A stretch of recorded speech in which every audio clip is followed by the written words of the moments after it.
Hi, I'm Neelam with Artizone.com, and I'm here today to show you a great Thanksgiving side dish. We all know that Thanksgiving can get super hectic with the parties and the get-togethers, but it's always good to get back to basics. I know when I was a little girl, and still today, I love Thanksgiving dinner. I would ask for it in November, April, and September.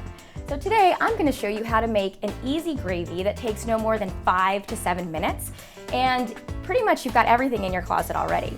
So what we got here is I've got some turkey drippings in a pan, and if you actually don't have turkey drippings, it's fine. You can just start off with a nice hot pan. So what I'm going to do is I'm going to add in 4 tablespoons of butter, and everybody loves butter, and I'm just going to allow that to sort of melt down and grab all of those turkey drippings off of the bottom of the pan. So we've got this butter melting here, and I'm getting ready to put 4 tablespoons of flour into the pan. And what we're doing is we're actually making a roux, and a roux is the base of any fantastic gravy. So I've seen here, I've got most of this butter melted. I've got my flour here in a nice little bowl. I'm gonna dump it in. And as you're dumping in, you wanna make sure that you're continuing to whisk. You can see here I've got this beautiful brown color, and I'm gonna get up all the sides. So I see my roux here is bubbling. I've got this nice brown color. It looks like it's ready for the stock. So I'm gonna slowly, use my left hand here, I'm gonna keep whisking, slowly pour this in. Notice I'm still whisking.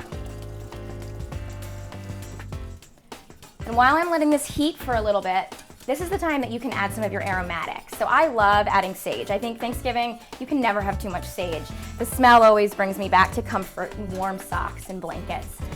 I'm also gonna add, I like to add a touch of Worcestershire. You can do a little splash of brandy or some cognac just to give it a little bit of an acidic kick. So I'm gonna do a splash. One trick that I use is I take any spoon that's laying around, and you can actually dip the spoon into the gravy, and if it sticks, this is still a little bit too thin for my liking, but some people prefer this. If it sticks and sort of drizzles down really nice and slow, then you know that you're on your way to a perfect gravy. So while this is still simmering a little bit, I'm gonna add salt and pepper to taste. And again, this is up to your liking. I always use freshly ground pepper because it gives it a much more pungent spice in a great way. Add a little bit of salt. The last thing I'm gonna add is my sage. Now, some people strain their gravy before they serve it, but I kind of like the bits and pieces of sage in there, so I don't strain my gravy. And even after you turn off the stove and you let it sit in the bowl, the gravy will naturally thicken a little bit more. So keep that in mind as you cook it.